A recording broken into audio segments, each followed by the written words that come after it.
All right, so it is 12:30. We will have a quiz later today on big O notation, but later. For right now, I just want to go over the announcements in case you didn't see them. So first off, I've created a new homework. This is one of the bigger homeworks for the semester. And you're going to be expected to cover through video 49, although you just need to know video through video 39 for Wednesday, if you can do your best to watch the video 39. And that's on singly linked lists. Singly linked lists and doubly linked lists. And I'll go ahead and explain on the board for those. The other thing is that you may be wondering why I have all these decks of cards over here.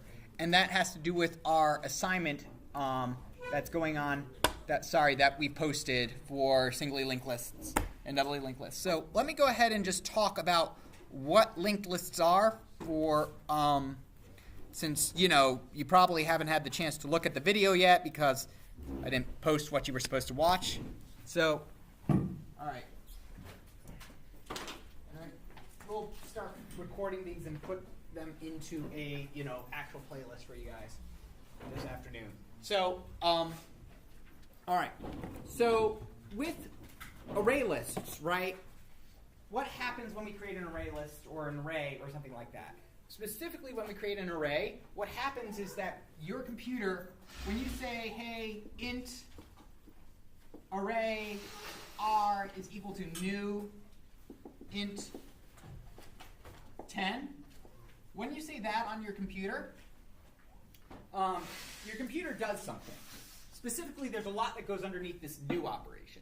But what it does is that it creates a contiguous block of memory that's size 10, that has 10 slots in it. Right? So somewhere in the memory, in a place called the heap, right? Your computer's memories, or rather your program divides memory into two things: the stack, which is where all the local variables happen, and then the heap, where basically if it needs to create bit objects and the like. Let me go ahead and lower this so you can see a bit better, right? So, all right. So we create a contiguous block of memory, right? 1, 2, 3, 4, 5, 6, 7, 8, 9, 10. Great. And right, we assign each of these indices: 0, 1, 2, 3, 4, 5, 6, 7, 8, 9. Now the reason we start with 0 is because this exists at some memory location, right? This contiguous block of memory exists at some memory location. Say this is 0x, this exists on byte 100, okay? So this exists on byte 100.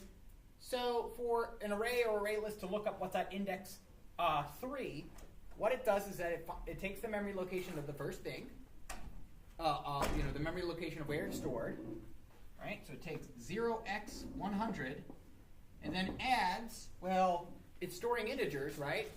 So each of these are 32 bits long, right? So it adds, and we wanted what was at index 3, so it adds 3 times 4 to it.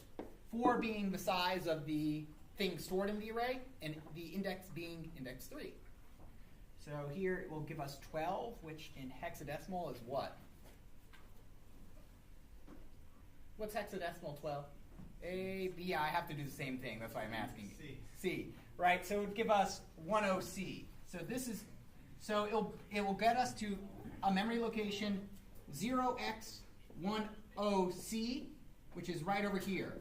Right? If this is 100, this would be 0x104, and this would be 108, and this would be 10C. Okay? So that's how you're and this is why looking up something in an array is constant time, because this contiguous block of memory, all it has to do is plug it into a formula to find something, which is, base address. So let's call it the base address plus index times s, where s is the size of the thing stored in the array, which is generally 32 bits, right? If it's a memory if these are objects, then these are 32 bits because it's storing the memory location of an object, not the object itself. So that's how it's able to look up stuff pretty quickly. And the big thing here is that it's creating a contiguous block of memory. Now, linked lists are the opposite. They are not contiguous blocks of memory. They are, in fact, split up throughout your computer, and rather than creating a continuous block of memory that gets filled, you create new parts of the linked list as needed. Imagine a scavenger hunt is kind of the idea, right? Imagine a scavenger hunt. The key element of a scavenger hunt is that when you get to each objective in the scavenger hunt, each objective gives you the directions on how to find the next thing in the scavenger hunt, right? Imagine that you've got, like, you're participating in a scavenger hunt, and basically what you're doing is that you're going to, say, like a graveyard, and you're finding something and to look for your next clue, right? And you find a brown bag there that contains the item you were looking for, right? Plus it also has a piece of paper that tells you where you want to find your next clue, which is, somewhere in the park over there, right, by a nice big tree. So you go there and you find another brown bag or another plastic baggie, because that might be a bit more resistant to the weather, right? And you open it up and you find, hey, there's the item I'm looking for, right? Plus the directions on how to find the next thing in the scavenger hunt, right? Now, that's essentially how a linked list works inside your computer, where basically each item in the computer is stored in what we call a node.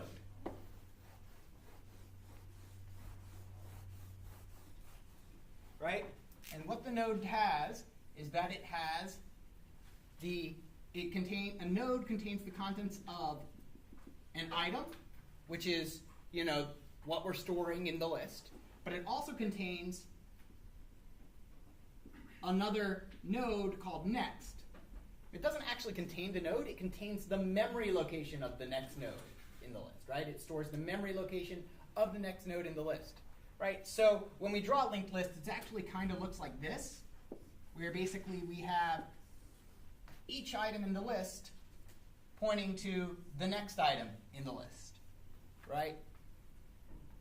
And when we just need to create a new item, we can. Now, the advantage of linked lists is that they're very easy to manipulate, right? So over here, right, I've got two separate linked lists, and I can actually pretty easily put this one in the middle of I can actually add this one to the end of this linked list very easily, right? I can actually put these two linked lists together by just saying, hey, the next thing, instead of your next thing being nothing, instead of your next thing being null, let's make your next thing be this guy. And it's super easy to combine these things, to split them up, to slice them apart, which makes them ideal for the homework we're going to do. Now, watch the videos on them. It's not too bad, but be aware that this is essentially the hump in the class. Essentially, this is the hurdle. Once you get this, you will probably be able to get through the class. Okay? So be sure you are able to do this. Now, for our homework, we will be doing, so there's essentially three types of linked lists we're going to learn. The first is singly linked lists, which basically every node points to the next node. There's doubly linked, where basically not only does every node point to the next node in the list, but it also has a pointer to the previous node in the list, right? And then there's the circular linked list, where the last item in the list points to the first item in the list. And we'll be working with those for our homework assignment. And then we'll see basically what we can use for them. So what we're going to do is, and you don't have to go through this one alone. This one will be this homework, which I still have to set a due date for, but it's going to be at least a week. This one will be another partnered one. So one you can work with someone else and demo with someone else, right? So basically 2 of you can demo at once. All right? So now this one's going to be on encryption, so I'll pull it up and we're going to go over it. But I'd like everybody to come and, get some cards, right? Or maybe I can get some help just simply going there. Every pair of people needs a deck of cards, right? So pair up with somebody. Every pair of person needs a single deck. All right? Right?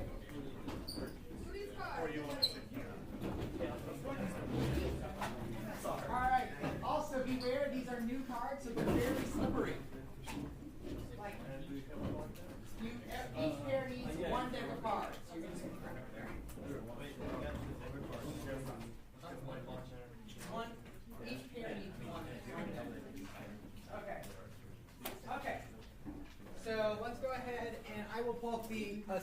assignment. And you can go ahead and pull up the assignment yourself.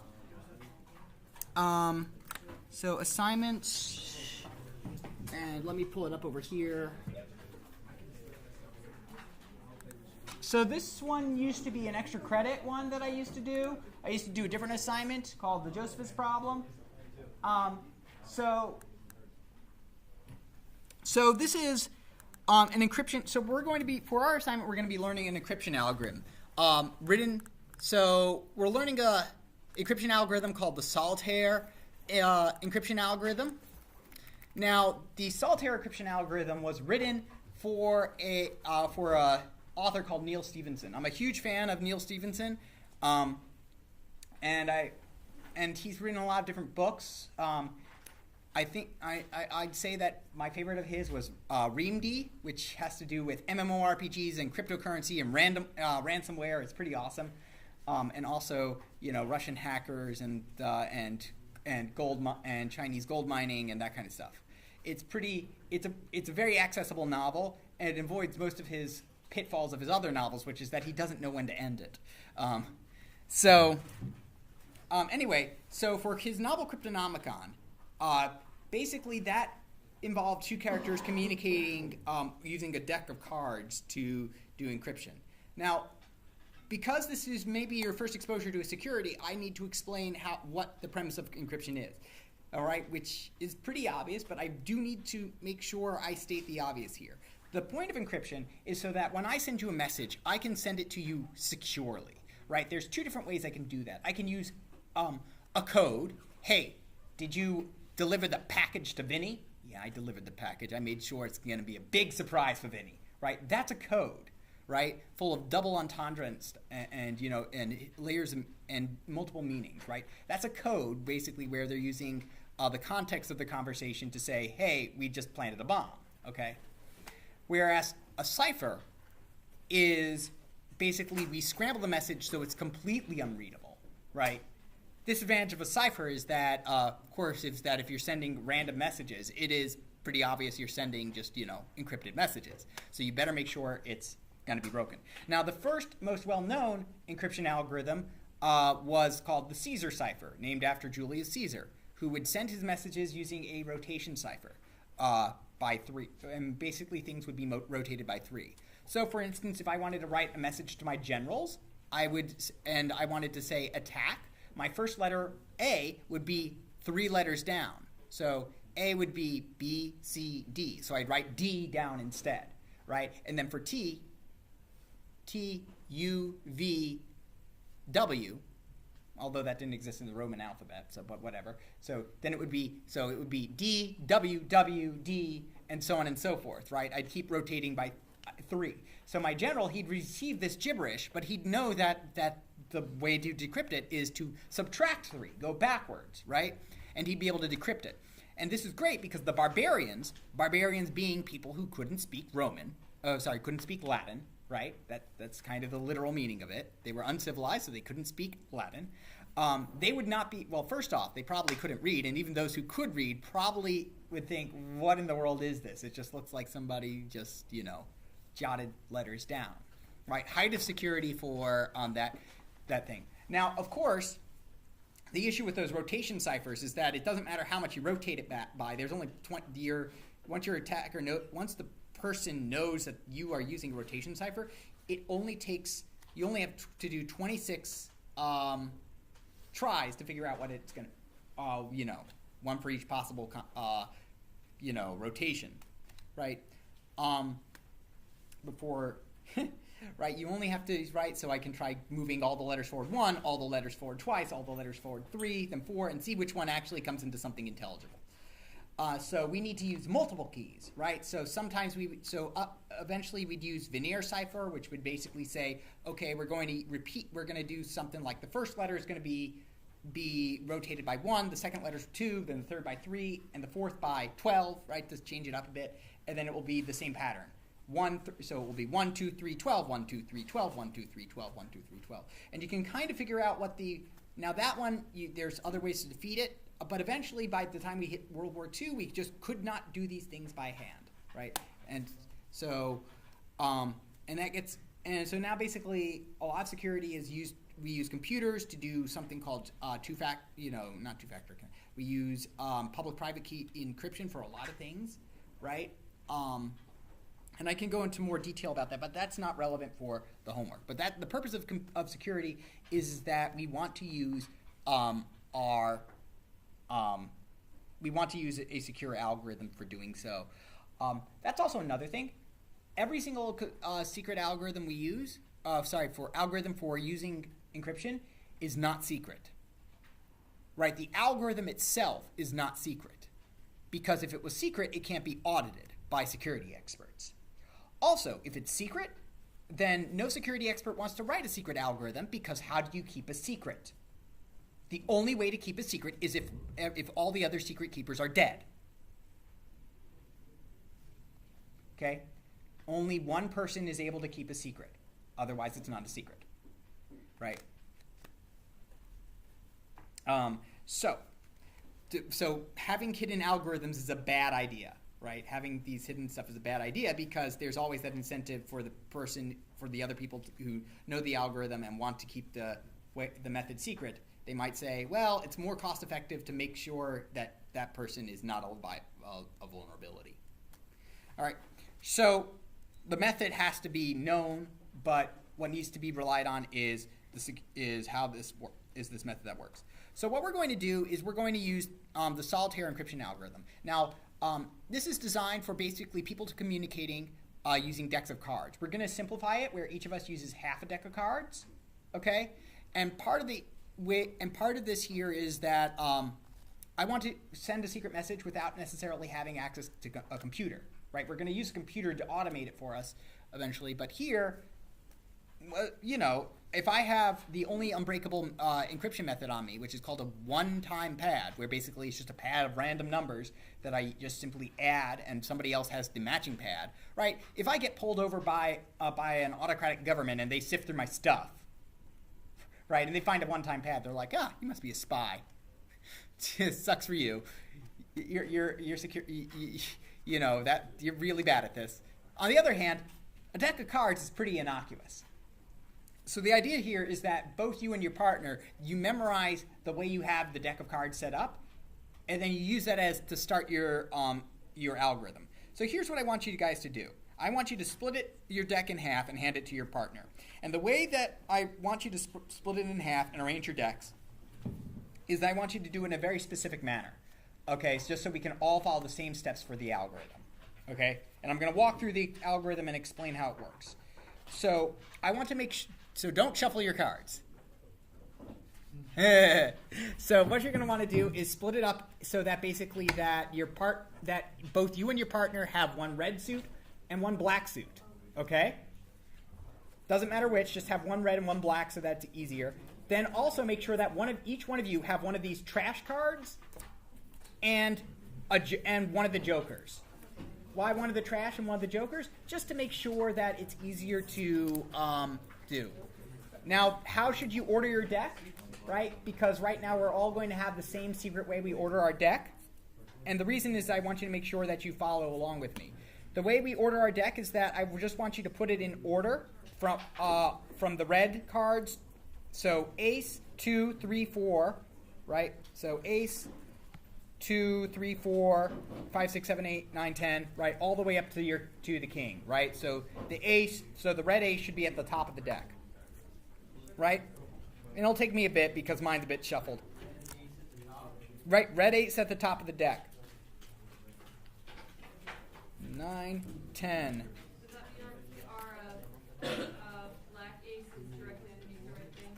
Yes, and then once you've got that, you're going to put the red. So right here, I've got my ace, all the ace to king, right, with the ace being at the top of the deck. And then underneath the black card, underneath the king, you want black ace, then black 2. Well, you mean top of the deck, like facing down, right? Yes, top facing down.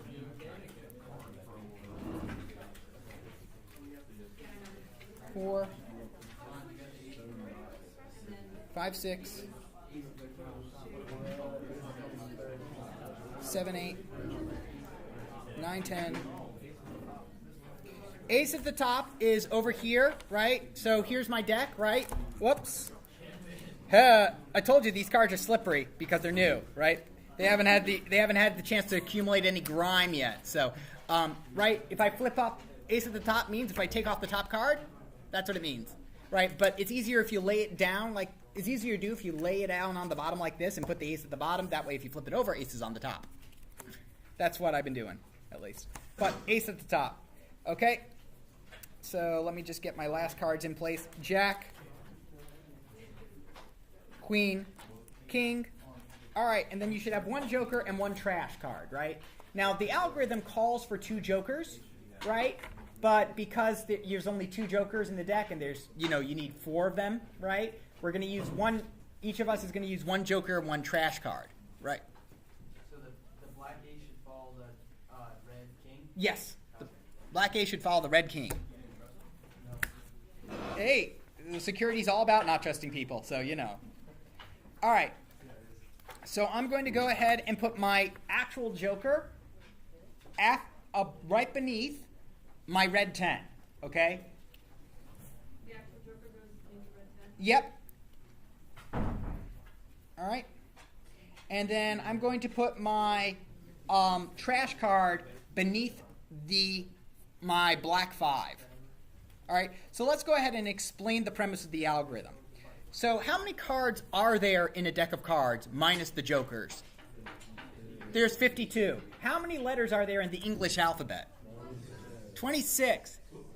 It's a nice coincidence there that 52 divided by 26 is 2. So, nice coincidence there. That's kind of beautiful to use. So what we do is that we give each of these cards a numeric value for how much we want to rotate our message, right? So our red ace will be if we end up with a red ace when we go through our algorithm, that means that letter is going to be rotated by 1. This would mean 2. This would mean 3. This would mean 4. All right. And then with the jack, it would be rotate everything 10. Queen would be 11. King would be 12. Well, should 10 be 10? So sorry, 10 should be 10. Jack should be 11. Queen should be 12. And king should be 13. I was just testing you. So, all right. And then we just start over from our black suit, right? Our black suit will be 14, 15, 16, 17, right? And so on and so forth. We will use...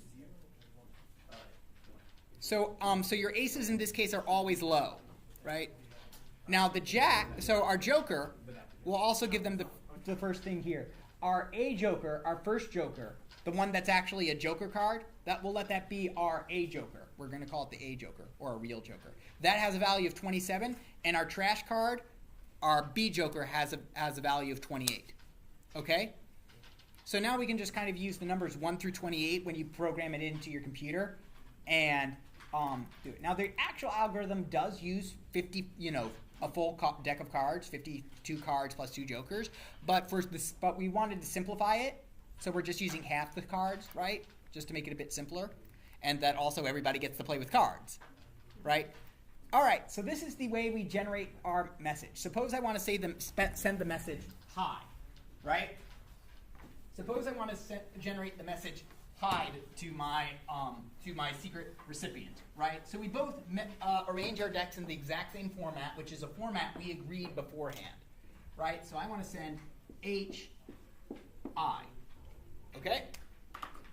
So what I do is that the algorithm is as follows. First, I look through my deck, and I find the A joker, the actual joker card. I proceed to move that down 1 card, okay? So I moved that joker down. That means now instead of being between the 10 and the jack, it's now between the jack and the king. Sorry, the jack and the queen, okay? Right? If for some reason we end up if for some reason that joker is the last card in the deck, guess what happens? He becomes the top card of the deck, right? It's a continuous kind of rotation.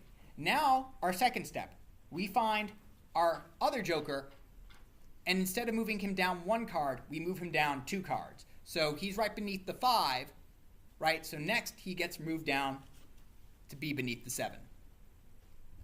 Okay? The next step is what we call the triple cut. So to do this, you take all the cards that are above the first joker, all the cards that are on top, right? And I'll just put them here for ease. Then you take all the cards that are below our second joker, right? And here, first and second don't mean A and B. They literally mean which ones are wherever, right, in position, right? So you should have all the cards on top that were on top of the joker, all the cards that were below the joker, and then this middle section should be basically a joker sandwich, right? The second joker between 7 and 8? Yes. Right? Okay, so you have all the cards that were on top, all the cards that were on the bottom, and what we do is that we just swap them. So all the cards that were below now go on top. So the pile that is 8, 9, 10, Jack, Queen, King, that goes on top. And then the other pile, which starts with your ace, your 2, your 3, your 4, and all the way to your Jack of Hearts, that goes on the bottom, right? Right, that's your triple cut. Okay? That makes sense to everybody? So what I should have is I should have an 8, 9, 10, Jack, Queen, King, then Joker, then the red Queen, and then the red King. Right? So you take the guys that are on the top, all the cards that are above the first Joker, and all the cards that are below the second Joker. And by the way, I have an actual run-through with numbers on this one, which go through this. But the idea here is that we're just swapping stuff above the Joker and the stuff below the Joker. Everybody following that? Okay. Now, part 4. So now we remove the bottom card from the deck, right? We'll just go ahead and take the bottom card and set it to the side. It is it is our red Jack, right? What's his value? 11. So that means we count down from the top guard a value equal to the bottom card. So basically, we count down the we count off the top 11 cards of this deck. So 1, 2, 3, 4, 5, 6, 7, 8, 9, 10, 11. So your pile should have a 2 on top, right? This pile of cards you should count off enough cards that you end up with the 2. Okay? So now take this pile of cards you just counted off, right? Which should have 8 on that pile of cards should be 8, 9, 10, Jack, Queen, right? And end with the 2. That goes down to the bottom of the deck. And then we take the Jack and put that back on the bottom. Okay? So counting from the bottom, you should have red Jack, black 2, black ace, red King, red Queen, Joker. Right? Now our last step.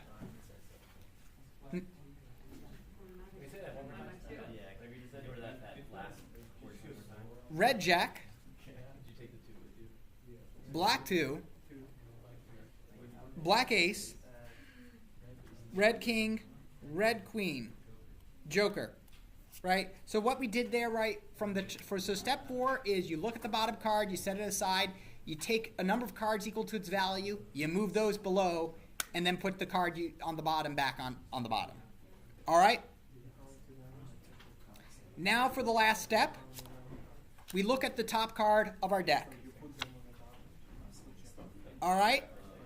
So that should be a 3, right? So now count down that many cards.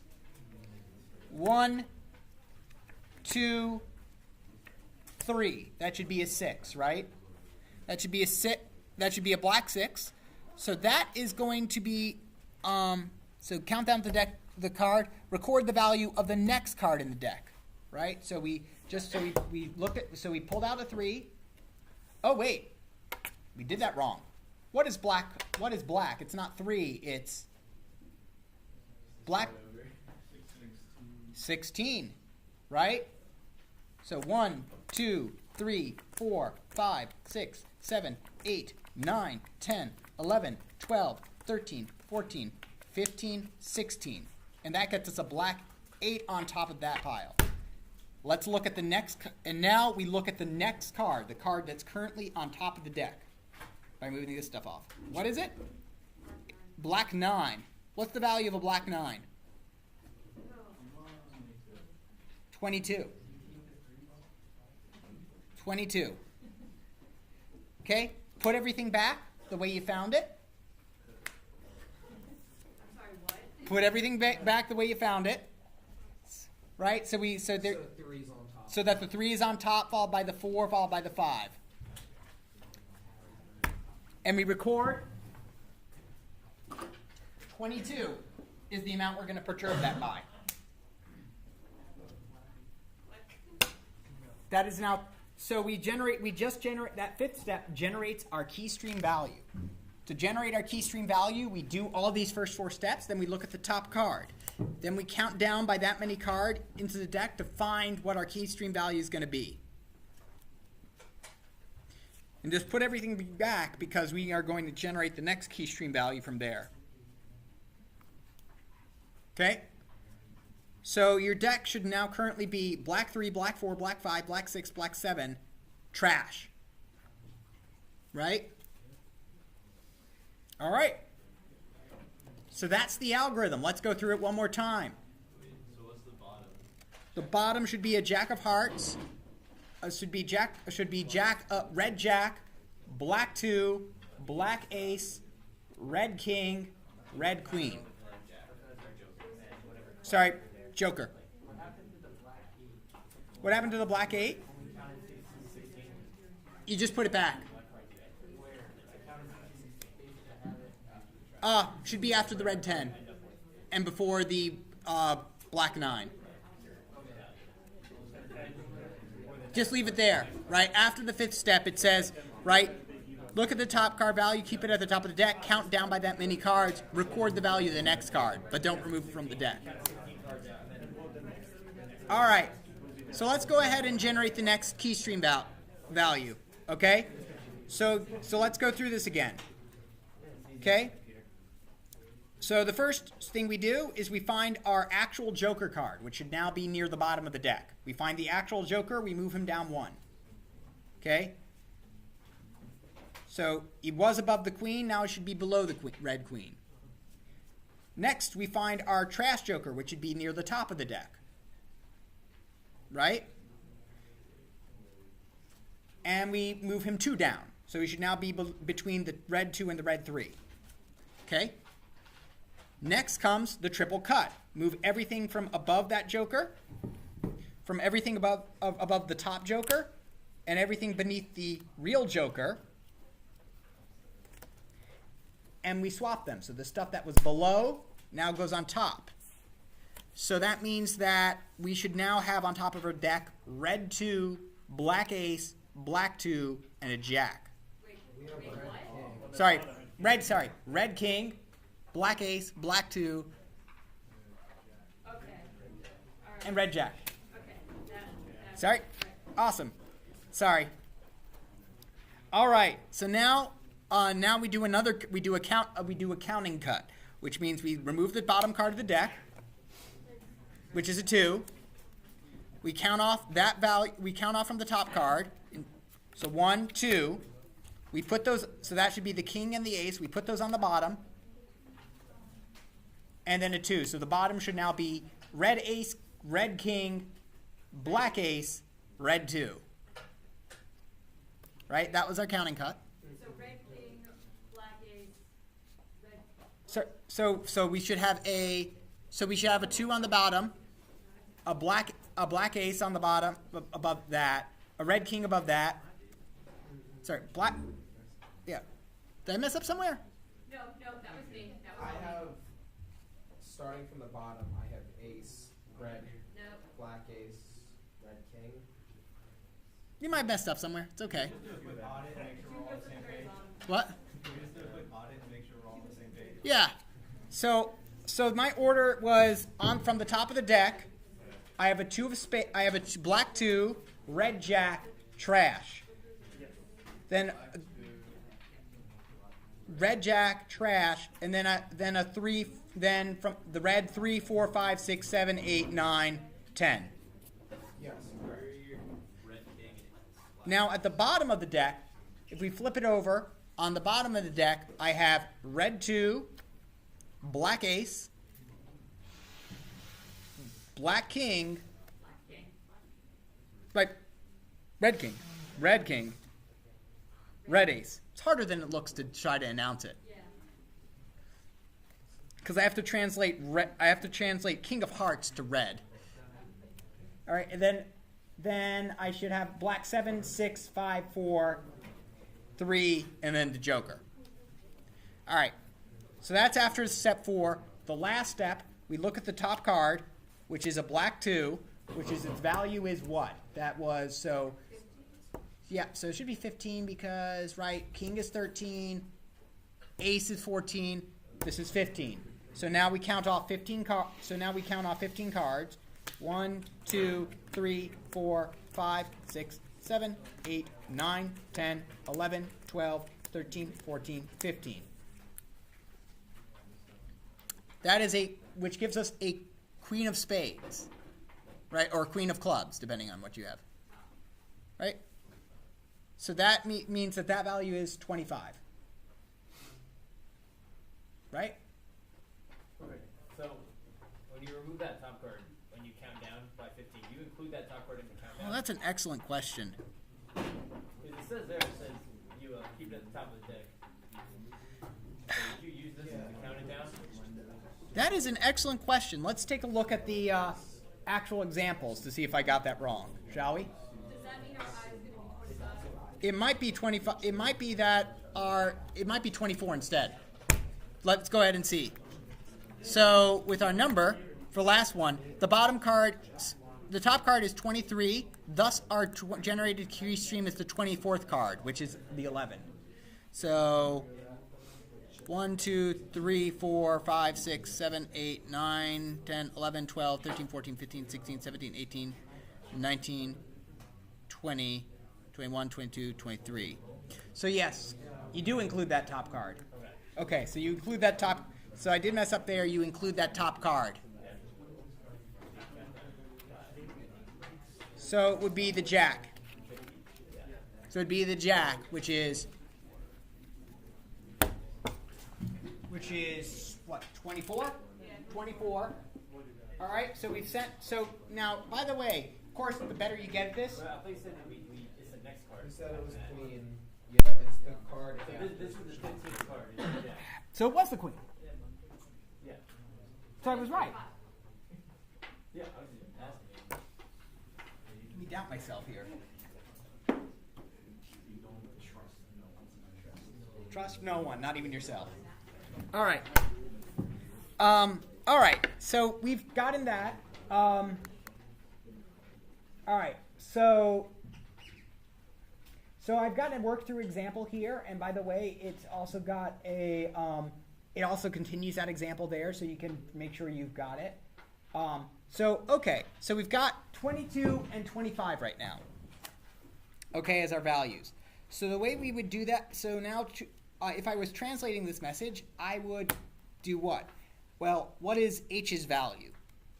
So what is 22 letters after H? Let's go ahead and see. All right, so let's go ahead and just show you something pretty useful here. Right? How do you use this anyway? Right? Character. Right? So char C is equal to what? It is. Let's say that's our capital H, right? And if I print that, out, right? C, it's just going to tell me H. Let me go ahead and do people need me to increase the font size? Okay. All right. So let's go ahead and store int x, C in x. Store it as an integer. X's value is 72. Well, 72. Yes, characters are just numbers. They just get translated into letters for you automatically because they're using ASCII and Unicode there. So capital H's value is 72. By the way, A's value is, I don't know, what is A's value? I don't know, I can figure it out. A minus 0 is 65. Interesting there. So what I could do is that I can say, hey, H, so C minus A, it's the 7th letter of the alphabet. Is it? A, B, C, D, E, F, G, H. 8th letter of the alphabet, index 0. right? Eighth letter of the alphabet, index 7, right? If we're going from 0, right? So what I can do is that I can say C minus H plus, what's our, how much are we perturbing this by? 22. So that would give me the 29th letter of the alphabet. There is no 29th letter, so 29. So let's go ahead and mod by 26, right? This is kind of crazy. So follow this step. This is actually kind of interesting how I'm doing this. I know. I'll explain it in a minute. Okay. Oh, right. Order of operations. Says 3 over there.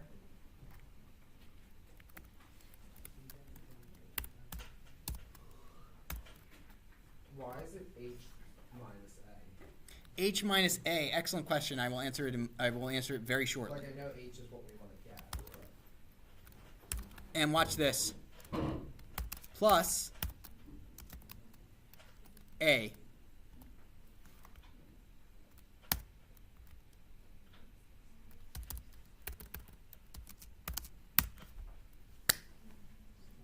All right, so that's our encryption algorithm. What in the world just happened there? Yes. Well, all of them are like not 0, 1, 2, 3. So like A is bringing it down to 0. Exactly. Right. So in ASCII, right, A starts at 65, which I don't bother memorizing. Right. I only know that because I just put it in over there. Right. A starts at 65.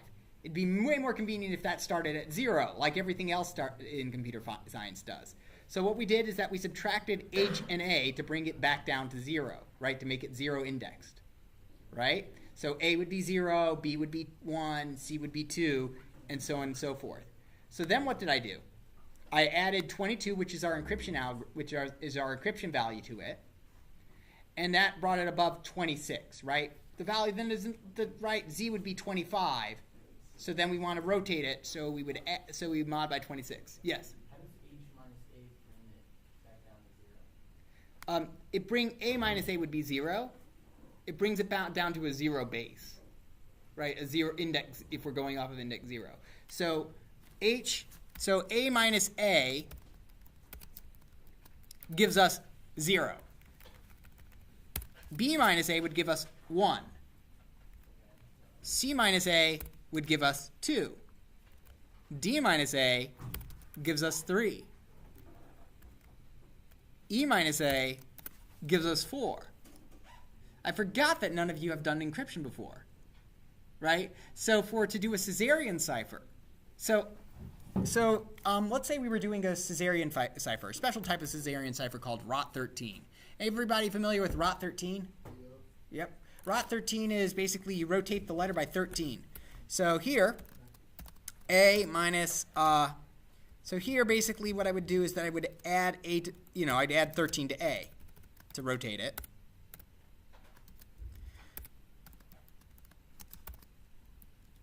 And that would give me 78, which would be N. Right? And then if I added 13 to that, though, if I added 13 to N, it would just give me bracket. Why? Because I'm going out of bounds, right? And I just can't do modulo right over here to bring me back in bounds. So what I have to do is I have to do this weird translation. I have to say that, in fact, it's, I have to, in fact, say N minus A to get it 0 indexed, right? And then I have to mod, and then I have to add the value I want to rotate it by.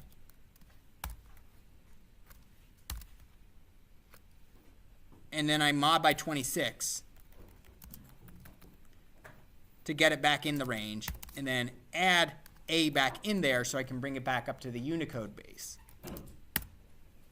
And that gives me A right back. Yeah, what just happened? All right, so ideally, in an ideal world, the way it works is that that plain text plus key is equal to your cipher. That is the way it generally works in the ideal world. However, and you'll notice that what I've got there, that what I've done over here is just that. Okay. So first off, just note that this minus a and this positive a effectively cancel each other out, right? The idea here is that looks like I'll have to pull up an actual ASCII table. All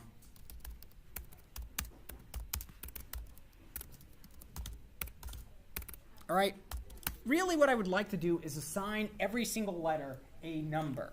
A should be 0, B should be 1, C should be 2, because those are the letters of the alphabet, because that's the order those letters appear in. Okay?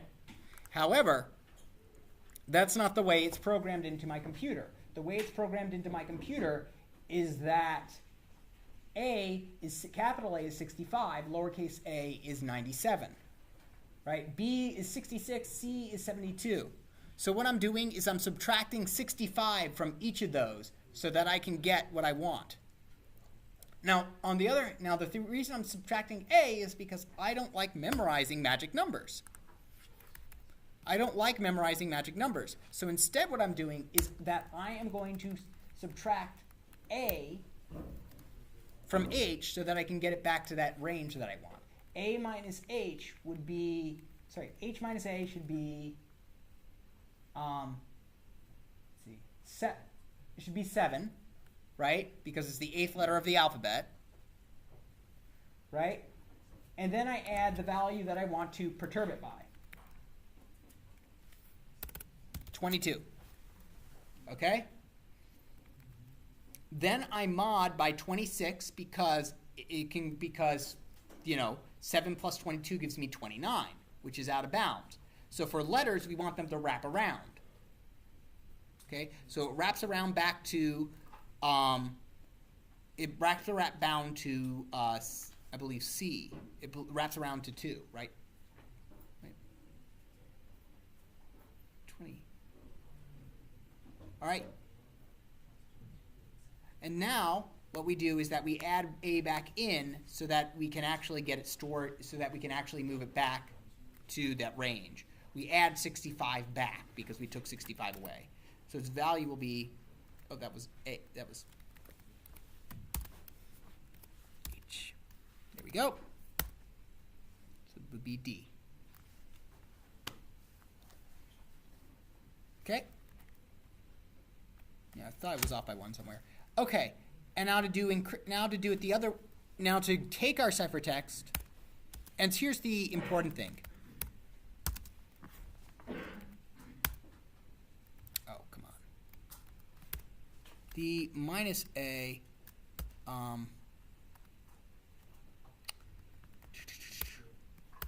plus 22.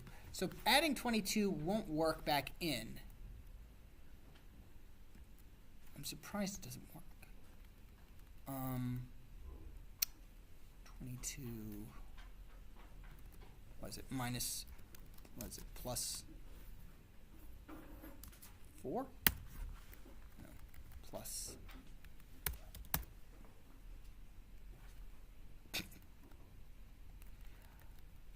Sorry, I'm just trying to remember how that last part works for the translation.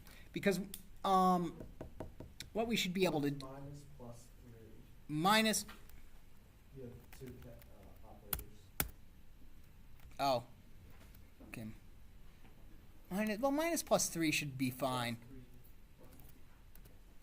Plus 3. Oh. Okay, so I was out of bounds on that one. 2? No. 4. Here we go. Okay, so minus 22, yeah. So D minus A plus 4. Why adding 4? Yeah. So that was just typing really badly here. That's why I was getting the at. Okay, I was wondering what was going wrong there. All right, so we added 22 over to here, and then we added 4. Why did we add 4? 26 minus 22. Sorry? 26 minus 22. 26 minus 22 gives me 4. Right? So because I'm going to be rotating back in. So how does this encryption algorithm work? right? I want to see, so here is the gist of the algorithm. I want to send a secret message to you. I generate these values. I generate 22 and 25, and then whatever values come after that. Okay? And then I add those to the messages. So I'll end up sending, so I end up sending not HI and 26, 22, but I end up sending H minus A plus 22. So I end up sending D, and I end up sending I. So I end up sending DH.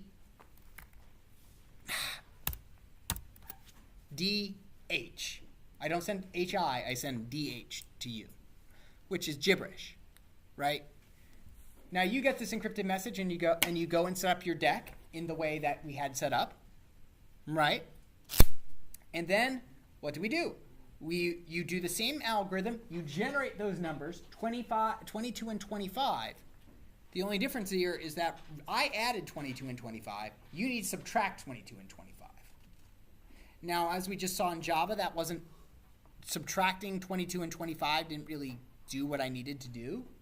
So instead what I did was I added the reciprocal, or sorry, the inverse, or however it works in modular, whatever the term is in modular arithmetic. Instead of adding 22, I added 4 because 26 minus 22 is 4. So that will bring it full circle, right? Right? And because in modular space, anything plus 26 is itself. So we've rotated it forward 22 characters. So we need to rotate it forward 4 more to figure out what it was. That makes sense? Similarly, for getting H and 25, I need to move it forward 1 more, because bringing it forward 1 more will complete the full rotation. That makes sense to everybody? All right. So this is your homework. Right now I have it down for a week. But if you guys need more time, I will be amenable to more time because this is the first time I'm giving this assignment out. All right? But everybody kind of got a good understanding of the way the algorithm works. By the way, if my explanation isn't really that great, there is Solitaire. I'll post another video, but there was a pretty good video that's 6 minutes long that was done a while ago that uses the full deck of cards. And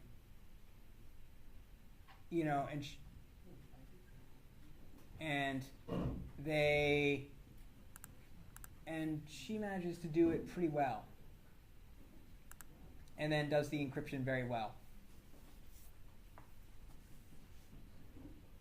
So I will post that video as part of the announcements for you guys. So you guys can hold on to the cards, by the way, because I don't need them for any other class. So each group can hold on to the cards. Just make sure you turn them back in when you demo.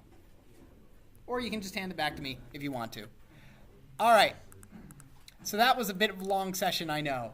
And I only kind of apologize for that. So let's go ahead and take our quiz on Big O notation.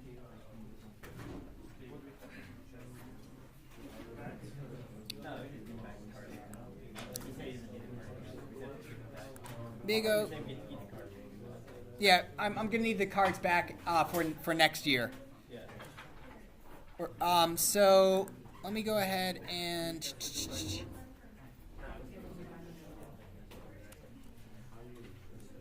I'm going to go ahead and stop recording.